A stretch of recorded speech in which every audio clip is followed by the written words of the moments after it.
उनकी राय का एहतराम है, लेकिन हम क्या कह रहे हैं, ये जो गुफ्तगू है कि पीपल्स पार्टी किसी असूल से इनहिराफ कर रही है, बिल्कुल गलत। पहली बात तो ये कोई तयशुदा असूल नहीं था। कुछ मीटिंग्स के अंदर डिस्कशंस होती हैं जो फाइनलिटी में नहीं जाती। ये लीडरशिप लेवल पे कोई डिस्कशन इसकी नहीं हुई थी, कमेटी के अंदर बात हुई। दूसरी गुजारिश ये है, फिर भी हमें उनकी बातों का एहतराम है। दूसरी गुजारिश ये है कि गिलानी साहब को जब पीपल्स पार्टी ने कहा कि सेनेट के इलेक्शन में हिस्सा लेना चाहिए, तो गिलानी साहब को मुस्लिम लीग ने, JUI ने, हमारे तमाम PDM की जमातों ने हमारा साथ दिया, उनको कैंडिडेट बनाया, उनको वोट दिए। हम उनका शुक्रिया अदा करते हैं दिली तौर पे, और उन्हीं के तावन की बदौलत हम कामयाब हुए।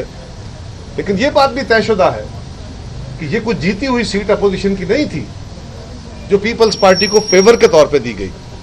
पीपल्स पार्टी ने खुद वॉलंटरीली PDM के लिए ये जद्दोजहद का एक मैदान लगाया और खुद अपने आप को ऑफर किया, इस मुश्किल में डाला। एक मिनट भी, इस मुश्किल में डाला। उन सब दोस्तों के तावन से हम वो सीट जीते। फिर चेयरमैन सेनेट में भी उन दोस्तों के तावन से ही हम आगे बढ़ सकते थे, वरना पीपल्स पार्टी के पास तो ये पोजीशन नहीं है, और हम उनके शुक्रिया अदा करते हैं। लेकिन ये बात भी आप जानते हैं कि ये सीट भी कोई ऐसी नहीं थी कि जो हमारे हाथों में पड़ी हुई थी, सीधी कोई भी जीत सकता था, ऐसा नहीं था। हम आज भी समझते हैं कि गिलानी साहब ने इस सारे इलेक्शन को या सारे सिनेरियो को लीड किया है। वो सीनियर मोस्ट बंदे हैं पार्लियामान के अंदर, सेनेट के अंदर, वो साबिक वजीर आजम रहे हैं। जब तक उनके फैसला नहीं हो जाता, क्योंकि ये कानूनी मजबूरी है कि उसका जल्दी लीडर ऑफ द अपोजिशन का फैसला करना है, तो हमने एप्लीकेशन डाल दी है, और वो एप्लीकेशन हमारी वजह से डिले नहीं हुई। सेनेट सेक्रेटेरिएट को बंद कर दिया गया था, कागजात अवेलेबल नहीं थे, शवाहिद अवेलेबल नहीं थे, उसकी वजह से वो फाइल हो गई। तो जब तक गिलानी साहब का वो फैसला नहीं हो जाता, और वो जल्द हो जाएगा क्योंकि उसमें कोई बड़ी एविडेंस का इशू नहीं है, लॉ पॉइंट है एक सीधा सा, उस वक्त तक इस मामले को गिलानी साहब को लीडर ऑफ द अपोजिशन मानना चाहिए। वो सीनियर मोस्ट बंदे हैं, और उसके बाद बैठ के देख ले, कोई हर्ज नहीं है, हमें तो कोई इस बात पे एतराज नहीं। लेकिन इसको इतना बना दिया जाए, और leader of the opposition senate को इतना बड़ा ओहदा भी नहीं है कि पीपल्स पार्टी मरे जा रही है।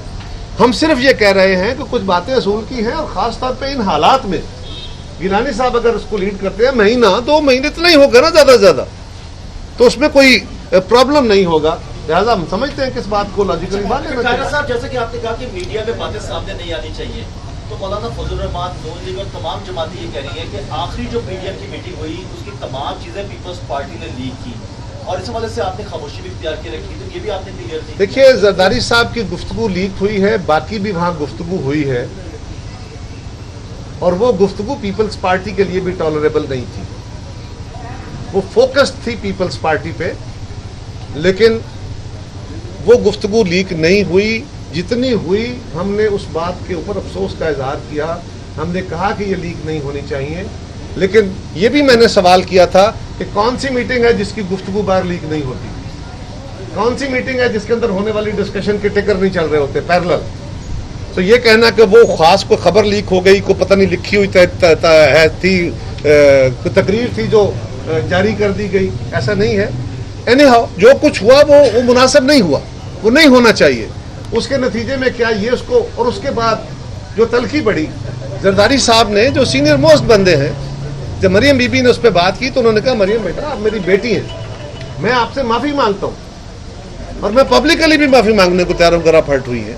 इसके बाद ये बात खत्म हो जानी चाहिए। लेकिन चले, कोई बात नहीं। पर हम आज भी समझते हैं कि जो मीटिंग, जो मैंने बात कही थी, वो इस रंग में है कि हमें मीडिया के जरिए मैसेजिंग नहीं करनी चाहिए। खबरें लीक होना, वो तो कैबिनेट की खबरें भी लीक हो रही होती है। ये अलायंस के अंदर इस वक्त जो एक कशमकश और एक टेम्परेचर जितना हाई हुआ है, इसमें मौलाना फजल रहमान का जो किरदार है बतौर कन्वीनर के, चेयरमैन के, क्या पीपल्स पार्टी उससे मुतमिन है, और इसको नॉर्मलाइज करने में वो क्या किरदार अदा करती है? देखिए, ये जो कशमकश है ये फायदा मंद तो नहीं है। पहली बात तो ये है कि इसका फायदा नहीं है, इसका नुकसान है, तो इसको दूर होना चाहिए। हम विलिंग हैं, हम बिल्कुल बात करना चाहते हैं, करेंगे, हर कोशिश करेंगे, हर हद तक जाएंगे कोशिश में। और जहाँ तक मौलाना फजल रहमान साहब बिल्कुल इस मुल्क के सीनियर मोस्ट पॉलिटिशियंस में से हैं, बड़े तजर्बाकार हैं, वो मुश्किल तरीन हालात में से रास्ते पैदा करना जानते हैं। कभी कभी गुस्सा लग जाता है सोन हमें भी छोटे छोटे गिले उनसे हैं, वो बैलेंस है। लेकिन हाँ हमें उन पे एतराज नहीं है, ये सवाल फिलहाल नहीं है। शुक्रिया जी, थैंक यू। ये बता दीजिएगा कि मरियम नवाज ने कहा कि एक और सिलेक्टेड को तैयार किया जा रहा है और कल उसका जवाब बिलावल साहब ने भी दे दिया।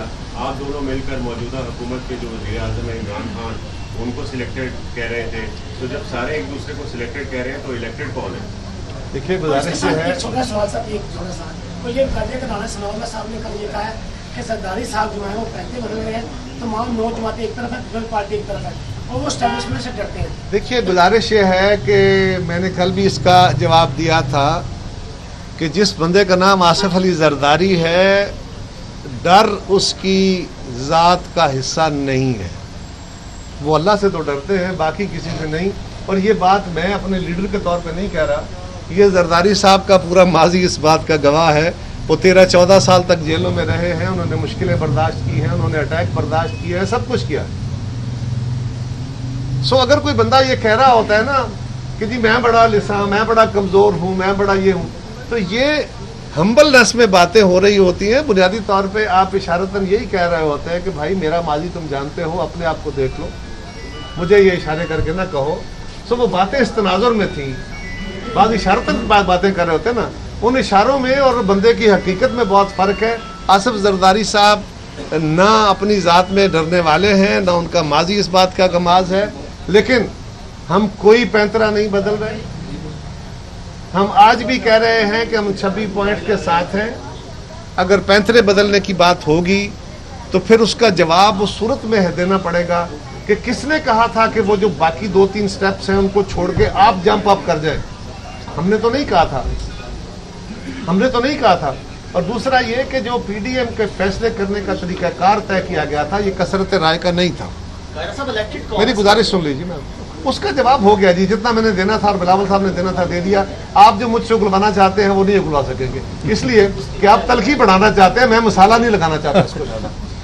मैं मसाला आपको जितना दूंगा उतना ही दे सकूंगा। सो गुजारिश ये है, तो गुजारिश ये महंगा हो गया, नहीं उतना चाहिए। देखिए ना, बड़ा हर चीज वक्त के तहत होती है ना, जो कि मसाले पे आ जाए फिर खान नहीं होता। तो गुजारिश ये है कि हमारा माजी बड़ा वाज़ेह है। हमने कभी भी एस्टेब्लिशमेंट की इशारे पे पॉलिटिक्स नहीं की, उनके सहारे पे भी पॉलिटिक्स नहीं की। हमारा माजी, बाकी जमातों का माजी भी वाज़ेह, हम किसी पे एतराज नहीं रख रहे, सबकी स्ट्रगल है। माजी में किसी का माजी बईद, किसी का माजी करीब में इस असूल के साथ इत्तेफाक हो गया। पीपल्स पार्टी अपनी बुनियाद से इस असूल पे खड़ी है कि हम इस्टेब्लिशमेंट का सियासत के अंदर रोल खत्म करना चाहते हैं। इस्टेब्लिशमेंट से लड़के नहीं, जंग करके नहीं, सियासी जद्दोजहद के जरिए, ये हमारा रास्ता है।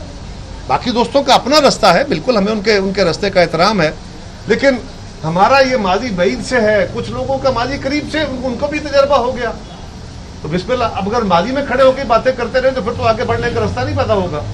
लेकिन जो बातें हुई उनको छोड़िए, हम अपने असूलों के साथ खड़े हैं और हम पीडीएम की जमातों का एहतराम करते हैं। और यकीनन जिस चीज़ को अचीव करने के लिए सिर्फ इक़्तिदार नहीं, अगर हमने वाकई हकीकी तब्दीली की बात करनी है जो मुस्लिम लीग कह रही है, तो फिर उसके लिए हम सबको और हमारे अलावा भी जो सियासी जमातें हैं उनको भी आपको एक प्लेटफॉर्म पे लाना होगा। बेसिक प्रिंसिपल्स पे खड़े होके किसी एक इलेक्शन के नतीजे में, उस इलेक्शन में जीत जाने के नतीजे में ये पॉसिबल नहीं होगा। और आखिरी गुजारिश ये है कि पीडीएम के अंदर ये तय हुआ था कि हमारे फैसले इत्तेफाक राय से हुआ करें, ये प्रिंसिपल तय किया गया था। हमारे फैसले मेजॉरिटी की बुनियाद पे नहीं तय हुए थे। सो इससे पहले जितने फैसले हुए वो कसरत राय से नहीं हुए, और उनको ये कहना कि ये जमहूरी तरीका नहीं है, ये भी शायद मुनासिब नहीं है। उसका भी हमें दूसरी जमातों का भी एहतराम करना चाहिए। हम उस फैसले के साथ, तरीक़ाकार के साथ, उन पॉइंट्स के साथ खड़े हैं और इंशाल्लाह अपने दोस्तों को हम अपनी पार्टी पोजीशन सीसी के बाद जरूर वाज़ेह करेंगे। चले बस करें, बहुत हो गया।